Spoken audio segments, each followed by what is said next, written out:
about to hear a revolution in talk radio, Liberty Talk Radio, where the critical thinking will defrag your mind of propaganda-ridden viruses induced by mass media news programming. No BS here, just the facts. And now we present to you America's quintessential iconoclastic anomaly. Wow. In talk radio, your host, Joe Cristiano. Welcome, everyone, to Liberty Talk Radio, America's libertarian voice. Today we have Andy Sutton, an economist from the Commonwealth of Pennsylvania, and he'd like to discuss in depth the tariff mania that we have going on here in America, which typically doesn't bode well and doesn't end well but at the same time. We learned that back in 1929. Maybe we're going to have a repeat. And let's get Andy on the phone. Andy, welcome back to Liberty Talk Radio, and hopefully everything works now. Andy, what's wrong? Thank you so much for being here. Andy, everyone's telling me, all my friends are telling me, isn't this great? Trump is strong. He's a strong leader. We're going to put tariffs. We're going to teach everyone a lesson, and we're going to get rich for it. Now, what seems to be your problem? I'm not going to use any names because I want people to understand that this is about policy. This has nothing to do with puppets. You could have entitled the show Policy, Not Puppets. I don't talk about puppets. I'm not interested in puppets. And unfortunately, for quite a few decades now, that's what we've had leading the country, so to speak. And it's been done that way for a reason. When George Herbert Walker Bush talked about the New World Order, I believe it was 1990 was when he first mentioned that. Yes. He was talking about it's not a group. It's a type of thinking. It's a school of thought. You could wrap globalization into that. That was part of the New World Order. Police states globally, that's part of it. Welfare state, that's part of it. Warfare state, that's part of it. Now, if you pick up a map and you're in Tulsa, Oklahoma, and you want to get to Washington, D.C., you will find that there are many different ways to get there, right? This whole New World Order, that's the goal. How to get there? There's many, many different ways. And what's basically been done is that through some pretty slick advertising, packaging, and fancy Madison Avenue marketing, what's happened is this whole idea of the globalists and their quote-unquote New World Order, that's been sold to you with a face on it. And every 8 years or so, they change the face. And this face of the New World Order is better than that face of the New World Order because this one's saying this and that one didn't say that and this one's doing... Wait a second. I'm going to debunk this nonsense once and for all. All right? You want to talk about tariffs? We'll talk about tariffs. How many people out there actually know what a tariff is? It's been spun by the media as a punishment against China in particular. Now, I will also say we've levied tariffs against our northern neighbors and our eastern neighbors in Europe. So what is a tariff? Tariff is basically a device that is used to level the playing field, if you will, with international trade. So say some junk item, gadget, whatever, is made in the Guangdong province of China, jumps on a container ship and lands in the San Francisco Bay or Los Angeles Harbor or wherever, or Los Angeles, my correction, that tariff goes on that item. The importer has to pay the price. So the Chinese importer pays the price. Now, what do companies do when somebody raises their taxes? They raise their prices. They pass it along to you, idiots who sit there and clap about this. You're idiots. Now, maybe I'm a jerk, and maybe you won't listen anymore, or maybe you'll send Joe hate mail, or maybe you'll send me hate mail. I don't really care. The truth is what it is, whether you like it or friggin' not. So you might as well get to liking it. All right? So you're paying. You little seal that sit there and clap for a schmuck in a suit with a cheap show, you're the one who's paying the tariff. Now, it gets even better. What was the big curse against American companies that the media and certain parts of it and certain parts of the political spectrum doled out in the 1990s and the early 2000s? You're sending all our jobs overseas to China. You're outsourcing, which they were. All right, follow me. Company ABC is based, I like Florida. We'll put them in Florida. How's that sound? Florida Keys. Miami Beach. You know, they're based out of Miami Beach, all right? They hire the sweatshop, whatever, in Guangdong to make their gadgets, I think in economics we call them widgets. But anyway, they hire this company over there to make this gadget. They send it over. The American company owns that product. They're the ones that are bringing it back into the country from China. So your American company is paying the tariff in many, many, many cases. And they nicely pass it on to you, the consumer. So, once again, morons, if we wanted somebody, a policy maker, to do something about the trade imbalance, they would get all of these companies together and sit them down and say, well, see, you guys are on the other side of this trade war. It's not China. We're not punishing China. The Chinese are over there laughing their Szechuan chicken behinds off at us right now because we're dancing around like little poodles, all happy. One of the globalist puppet schmucks has supposedly, insert your slogan here. That is the deal with tariffs. They're not paid by the foreigners. You're going to pay them. Because who buys the products that are being tariffed? You. It doesn't get any more simple than that, Joe. These people are out there praising their own economic destruction. Get it through your head!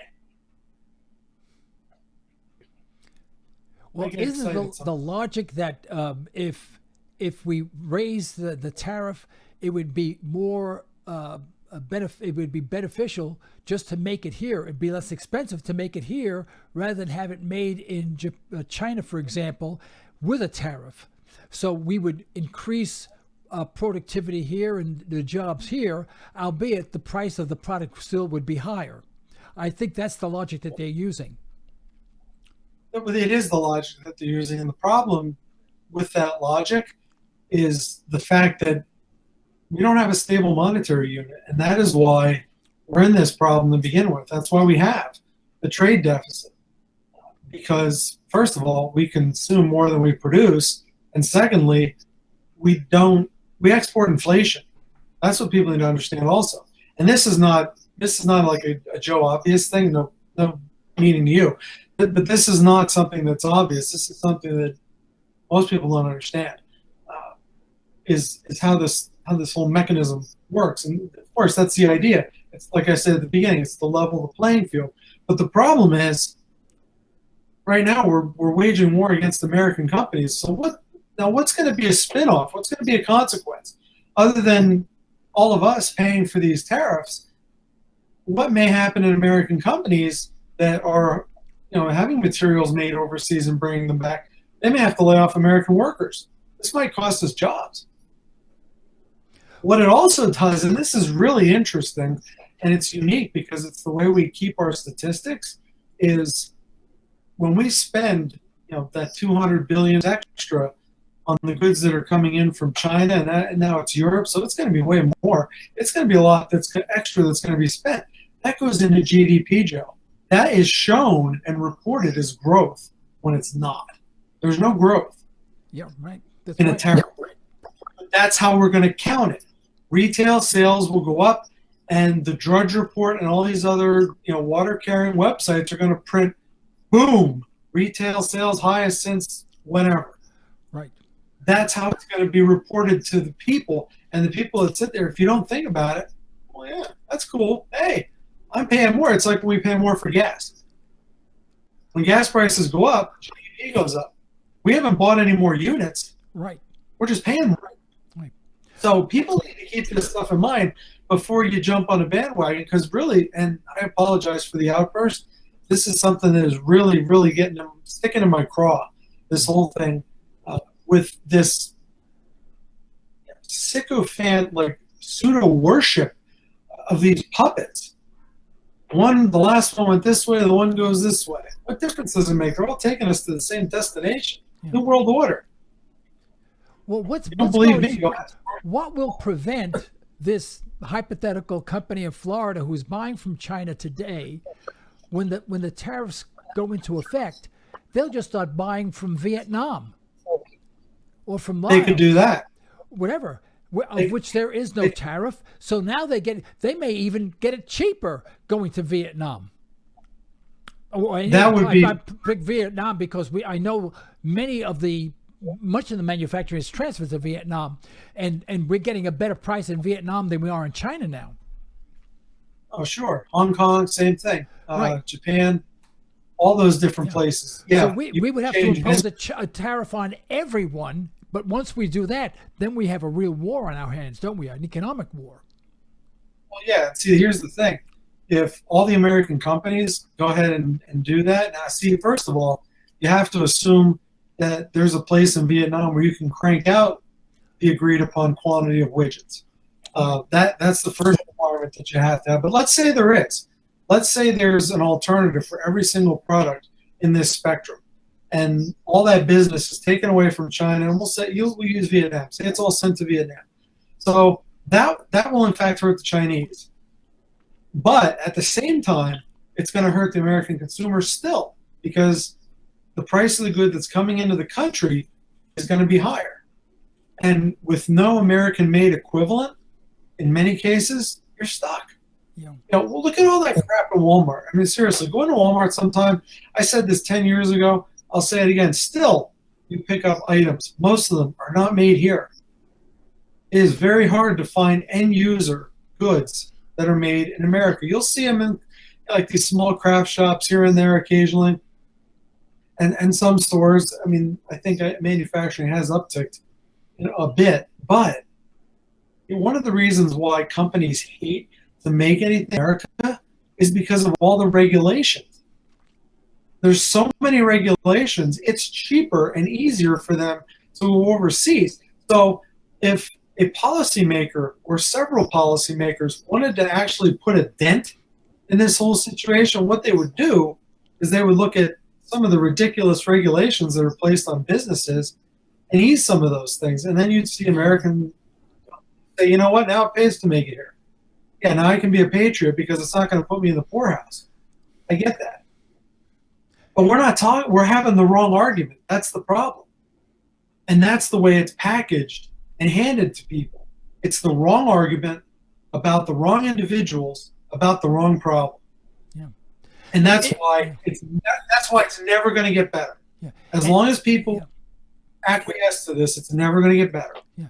And aren't we doing this at a horrible time when the disposable income of the extra income or disposable income of the average family is at an all-time low? They can't afford the extra tax on everyday things that they buy. So this is going to put the everyday family further in debt, which is kind of tough to do when they're already heavily in debt. In fact, we should be dropping the tariffs to make the products even less expensive, to make it more advantageous for people to buy things here instead of having to file bankruptcy. This all spun out of control, and I might sound like a broken gong when I say this. People who've been listening to this show for a long time, it all comes down to our broken monetary system. Because the big argument between why make it in China versus make it in America, right up there with the amount of regulation involved, is the cost of labor. And the reason the cost of labor is so high in this country is because we don't have a stable monetary unit. Right. You have complete communist lefties up in Seattle that initiated a $15 an hour minimum wage to flip hamburgers at McDonald's, for crying out loud. This is the kind of thinking that's going on. And they said, well, we just raise their wage. Well, that's the problem is that's going to work because Seattle brings in a lot of stuff from the outside the city. Places where the minimum wage isn't that high. So you're not going to get a total transfer over to the consumer. So they're going to say, see, it works. And then they're going to make it global, or not global, unintended. They're going to make that a national minimum wage. And then you're going to see the problems. You're going to find that after about a year, the benefits are gone and you're right back where you started from again. But now you're even further away and further away in terms of wages from these other countries. So that makes it even more advantageous for companies for business overseas. Yeah, but also there's another ingredient to that. The more expensive it is for us to buy here, the more expensive it is for us to make things here, thus hurts our exports to other countries. Am I exaggerating that at all, or is there a connection there? Yeah, definitely. That's why you see $60, $70 billion a month trade deficit. That has been very persistent. Yeah. Back to 2005, 2004, before the house really before the great financial crisis. We had a problem then, and it's not been fixed. It still exists. It's still the same. It's not, somehow that gets ignored. It becomes institutionalized. It's like a normalcy bias. Yeah. What you end up with is, well, it's normal to be in debt. Well, I'm in debt. His face. I forget who it was. It was a policymaker, not a president. It was somebody on the next tier made a comment that having debt is good. Oh yeah, I've heard that. Yeah. For home equity loans because you get tax breaks. So you guys kidding me? Are you serious? Really? To the banks for nothing. Big fat zero. Right. And then the bank turns around and they stick it to you at the credit card, billing cycle. They stick it to you in the mortgages. They stick it to you in a car loan. Anytime you try and borrow, you're going to get it stuck to you. But if you say to the bank, here is $5,000 worth of my capital, money that I earned, currency that I earned and didn't spend, I saved it, that's capital. Here's $5,000 worth of my capital. What do you give me to match that money up with an entrepreneur who's looking to expand or start a business? 0.75% a year. So what they've done at the same time, all this other stuff has been going on, Joe, is that they've disincentivized savings. And the people that are feeling this the most are senior citizens because they're the ones that were told by their filthy stockbrokers back in the 80s to buy, and then that got wiped out in 87. And then all through the 90s, it was buy, boom, bye-bye, and they lost 50% tech stock. Right. Because everybody had to have eatdogtreats.com stock, which was worth nothing. It's kind of like Twitter. Oh, I'm sorry, Twitter, it's worth nothing. And people are paying, I don't even know what the price is. I mean, why would you pay any money for a company that relies totally on advertising? They don't make anything. They make trouble. That's it. They enable troublemakers and give them a perch, much in the way you're doing to me. You're enabling me, Joe. You see, you're a bad guy. But seriously, now, another issue. This is something else I wanted to talk about, is tax breaks. America supposedly got a tax break a few months ago. Now, normally, I would say, hey, that's great. The government, they've done their business wisely. They have a surplus last period of time, whatever, and they've decided to refund it to the citizens, basically. That'd be great, but that's not what happened. We have a surplus. We haven't had a surplus in forever. So where did the tax cut? Anybody want to take a guess?